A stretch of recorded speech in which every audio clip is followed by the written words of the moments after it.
राधे दोस्तों, जय श्री कृष्ण। तो आइए श्रवण करते हैं। जब सत्यभामा ने किया श्री कृष्ण का मोल, सत्यभामा का घमंड कैसे टूटा। द्वारिका महल में भी कृष्ण जी जितने भी दिन थे वहाँ उनसे सभी प्रेम करते थे। जहाँ भी रहते थे सभी लोग उनके सेवा में लगे रहते थे। रुक्मिणी एक सत्यभामा सहित और सभी कृष्ण जी के कार्य में लगे रहते थे। उनमें सत्यभामा सबसे सुंदर थी। चूँकि वह राजा चित्रजीत की पुत्री थी, इसीलिए उन्हें अपने पिता के संपत्ति और अपनी सुंदरता पर बहुत घमंड था। वह सदा कृष्ण जी को अपने साथ ही रखना चाहती थी। परंतु रुक्मिणी कृष्ण की पहली पत्नी होते हुए भी बड़ा ही सरल और सहज थी। वह हमेशा कृष्ण जी के भक्ति भावना में लीन रहती थी। परंतु सत्यभामा सजने संवरने में और अपना रूप निहारने में ही मगन रहती थी। एक दिन नारद जी श्री कृष्ण के महल में आ पहुँचे। वहाँ उनकी बगिया के फूलों को निहारती हुई सत्यभामा से भेंट हुई।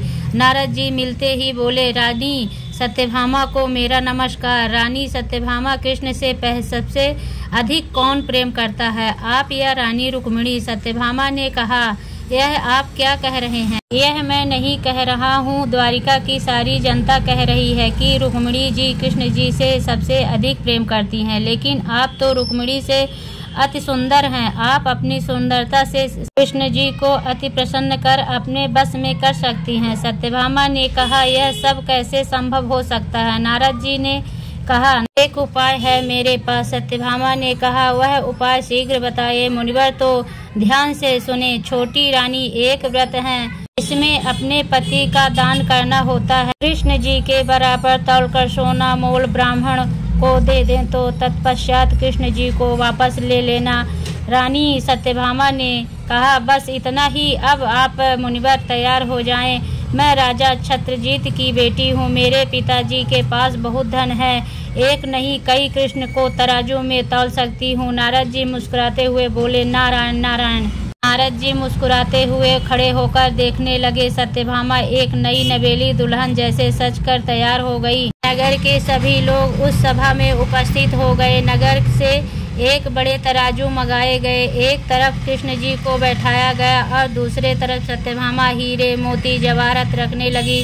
तराजू का पलना नहीं झुका। फिर दासी से ढेरों अंदर से जवाहरात हीरे मोती सोना चांदी मंगवाती गई और रखती गई। फिर भी कृष्ण जी जिस पर पलने पर बैठे थे टस से मस नहीं हुआ। अंत में सत्यभामा ने अपने शरीर का जेवर भी पलने पर रख दिए। फिर भी कृष्ण जी जिस पलने पर बैठे थे वह बराबर नहीं हुआ। कृष्ण के बराबर तौलकर सोना ब्राह्मण को यानी नारद जी को नहीं दे सकी। यह देखकर नारद जी बोले, हे देवी, अगर मुझे कृष्ण जी के बराबर धन नहीं मिला तो मैं आपके पति को बाजार में नीलाम कर दूंगा, यानी कि मैं कृष्ण जी को बाजार में बेच दूंगा। तब सत्यभामा आश्चर्यचकित होकर बोली, कुछ धोखा है।